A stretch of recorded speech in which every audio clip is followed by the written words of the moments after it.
Hiya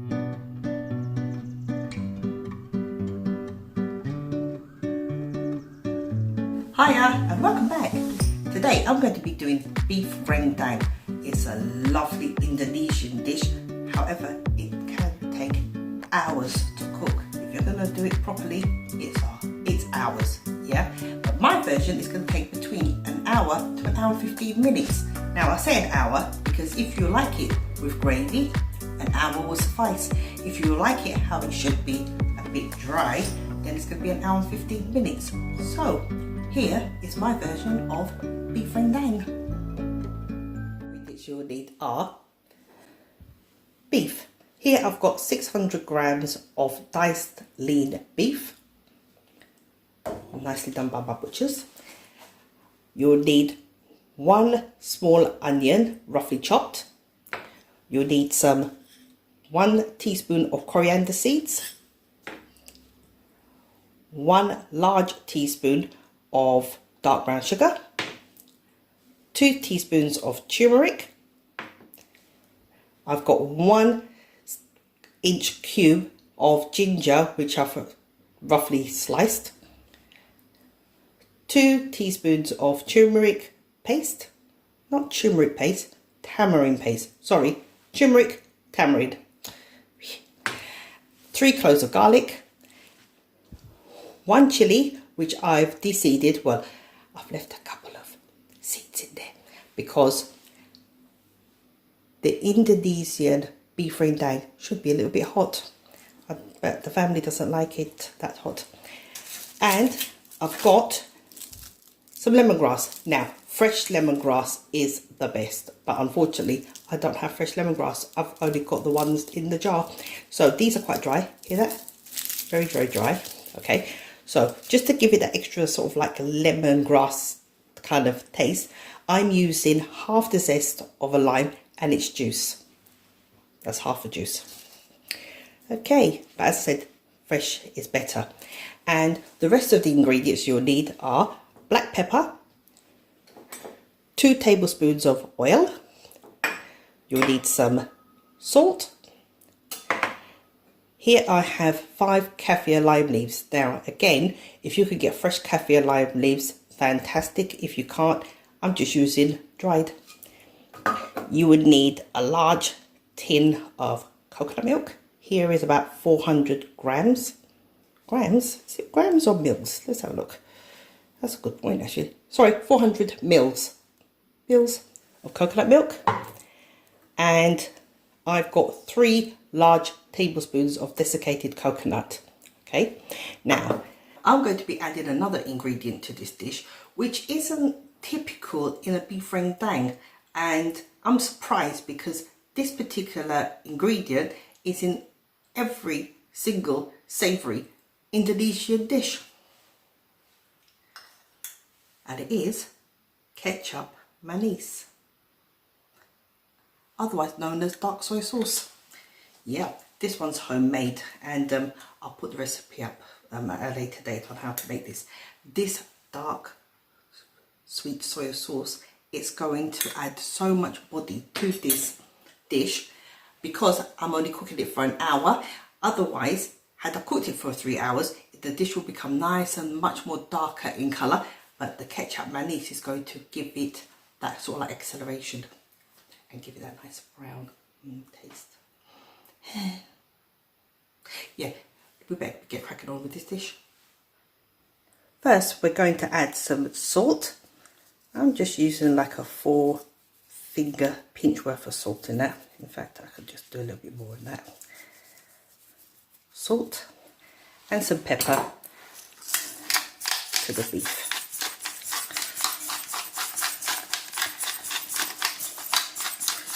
Yep, you can tell I like a lot of pepper, and not only that, this thing doesn't work properly. Okay. Now, we're just going to mix the salt and the pepper in the beef, and we're going to put it to one side to let it absorb some of those flavours while we make the paste. To make the paste, I'll be using an electric blender. Yeah. However, If you don't have an electric blender, use one of these, well, one that's bigger than this because of all the ingredients, because you really want this paste to be as kind of like smooth with some bits in it, but yeah, mostly smooth. So, in with the onions, the lemongrass, the coriander seeds, the chilies. I'm just going to just break it. Oops, I should have taken the tops off. Our ginger, make sure that's all in there. The sugar, the turmeric, the tamarind, and our garlic, and just a pinch of salt. Okay, 2 pinches of salt. Okay, now the one thing I did forget to do, and that is blend, or sorry, not blend, grate our lime zest. So I'm going to do that and come back. I'm back. That is the zest of a lime. It's just that it looks like a paste because what I did was I rolled I rolled the lime before I zested it. Not good, because by doing that you're actually making the skin a bit oily. So there's the lesson learned. Right, now I'm going to juice. That took me ages to do that. So squeeze some lime in this. Now simply going to blitz it.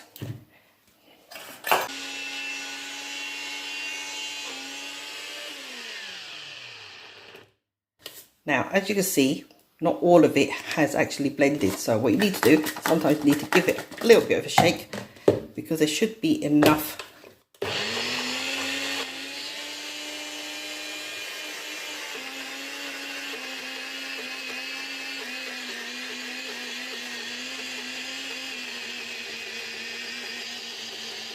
I think that's good enough.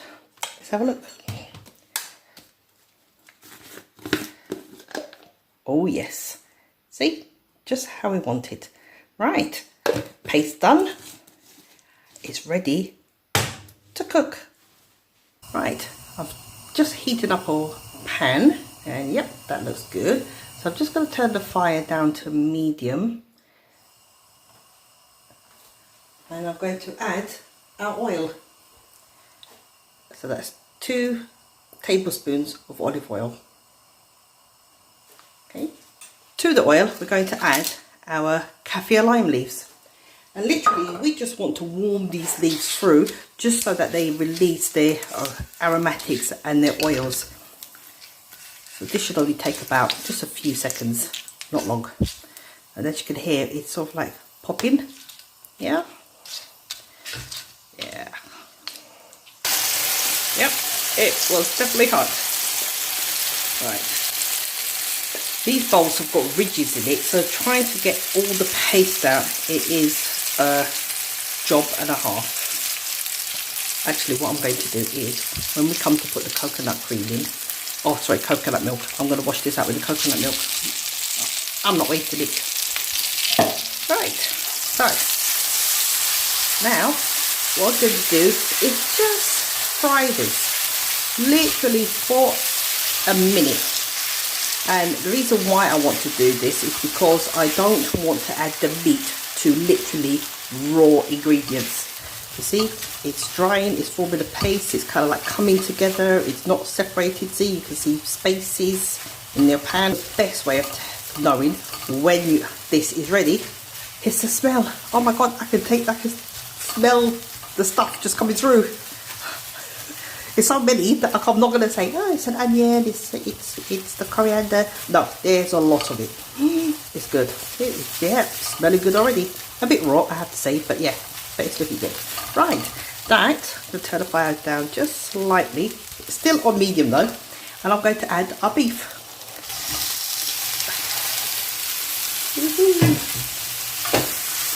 And I'm simply going to stir it until all the beef is coated with the paste.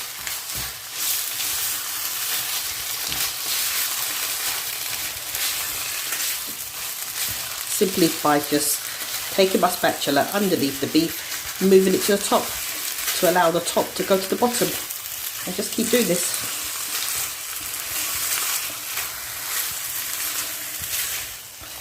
In fact, what I'm going to do is, I've turned the fire down low, I'm going to rinse this in a little bit of water. Just a little bit of water.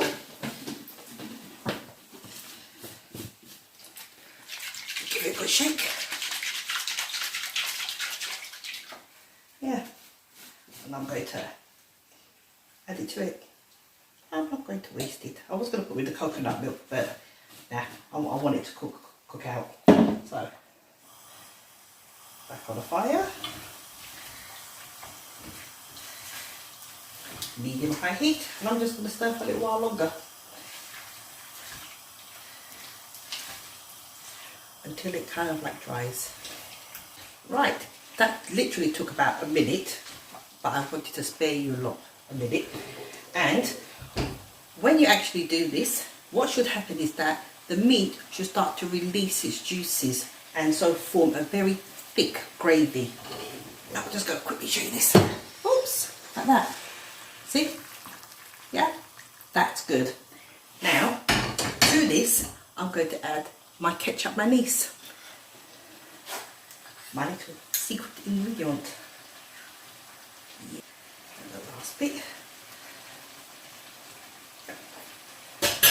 And now I'm going to just stir this. And look at that. Yep, the beef had taken on a slightly darker colour.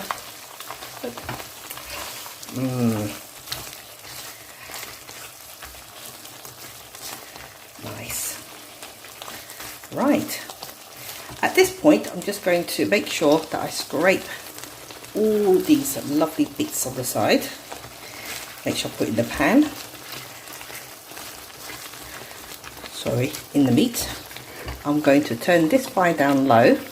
I'm going to put the back burner on because that's a smaller burner, and I'm going to cover it and reduce this for 15 minutes. Then come back. Right, I'm not gonna lie, I left it on for about 20 minutes instead of 15 because the butcher did cut these pieces a little bit thicker. So yeah, I thought I'd give it an extra 5 minutes. Right, now we're going to be adding the coconut milk. So let me give this a quick stir first. There you go. Oh, look at that.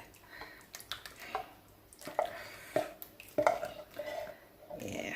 The reason why I stirred it because sometimes the cream goes on the top and then you get the coconut water at the bottom.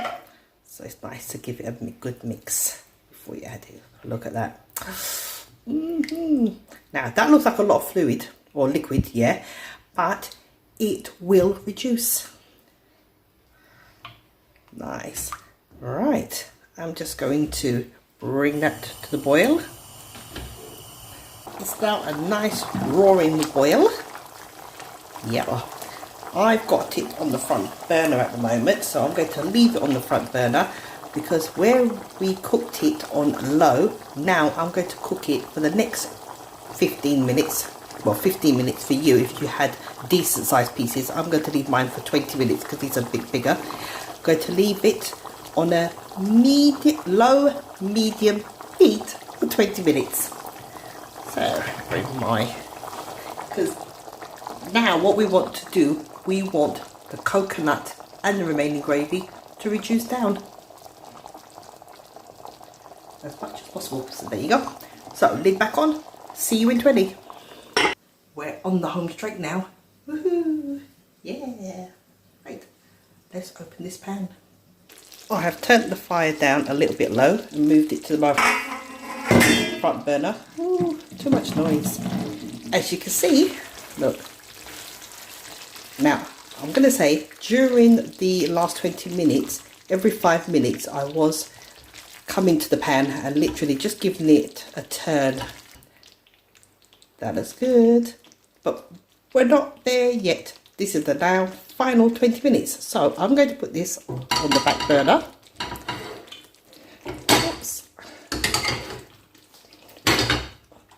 noisily. I'm going to put that on low. Now we need to toast the desiccated coconut. I'm just going to quickly test the pan to see if it's hot enough, and yep, it looks like it is. Can you see all the water bubbles starting to like dance? And yep, it's dissolving very quickly, so that fire is good to go. So now what I'm going to do is add the coconut, desiccated coconut, dry into the pan. Now you need to, I'm going to just turn the fire down just a little bit more to a high heat, but not too high. And as you can see, the coconut is already starting to toast. That is what we want. We want this coconut to toast. So do not go away and leave this. You need to keep moving the coconut. I don't want any of this to go to waste. I mean, some of it's already on the cooker. Right. Just keep this. Give it a little shake. Sometimes take it off the, if it's burning too much, take it off the fire. Oh, look at that. See? And that is even without the heat. So I'm turning that off because that's near enough done. Right, so I'm going to move that to one side. See that? And I'm going to move the pan back. I haven't got the fire on it at this stage. Hey up. Hiya. Ooh. Yes. Alright, oops. Going to add this down to our coconut, to our beef. And I'm just going to simply mix. Ooh. Can you hear that? The curry started to go dry, just how it should be. Oh, this is so nice. I'm now going to put it back on low for another 20 minutes, because as I said, my pieces are bigger, but you should do yours for 15 if you have the 1.5 inch, 1 inch cube, sorry. Yeah, I'm going to put that now back on low, and it's going to be ready. Nice. See, it's got the nice oil from the coconut milk and the desiccated coconut, and a little touch of olive oil. Look at that. Oh, look, dry, just how I like my beef rendang. Ooh, look at that. Yum, yum, yum. That is so good to go. So I'm going to plate up. Now, I'm going to only put about that much away, and I'm going to leave this to rest before I taste it, because you should leave your meat to rest, otherwise it will taste very, very dry. The juices are fighting to get out, and they will do, and you want the juices to go back into the meat. So that's for me. Hubby, he doesn't like it like this. He wants gravy. So what I'm going to now do, or show you, is I've put 1/4 of a vegetable stock cube. You can use chicken or beef, yeah, and about 150 mils of water, hot water. And I've just dissolved the cube in there, and I'm just going to simply just pour it in there. If you just added water straight in there, it would lose or dilute the taste. So I'm going to put that back up to the boil, and I'm going to simply and gently stir. Ooh, I'm going to leave this to bubble, and I'll see you shortly. Now for that moment. Ooh, I'm so excited. Look, even my hair's cold. It was straight before I started cooking. Let's taste these two different versions of beef rendang. First, I'm going to try the one with the sauce. Right, let's have a look. Oh, look, see, the beef is still firm. That's how it's supposed to be. It should hold itself. But when I put that in my mouth, it's going to be absolutely delicious. Here goes. Woohoo! Oh my god, that is good. Okay. That's what you call a beef rendang. Look at that. Look at the colour on that. Yum, yum, yum, yum, yum.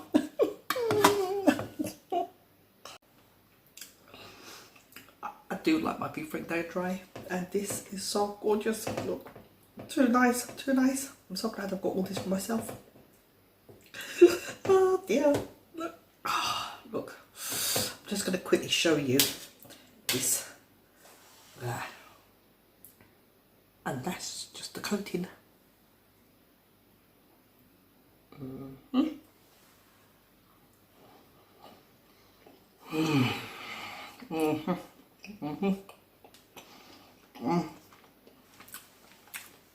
It's my spoon, I can lick it.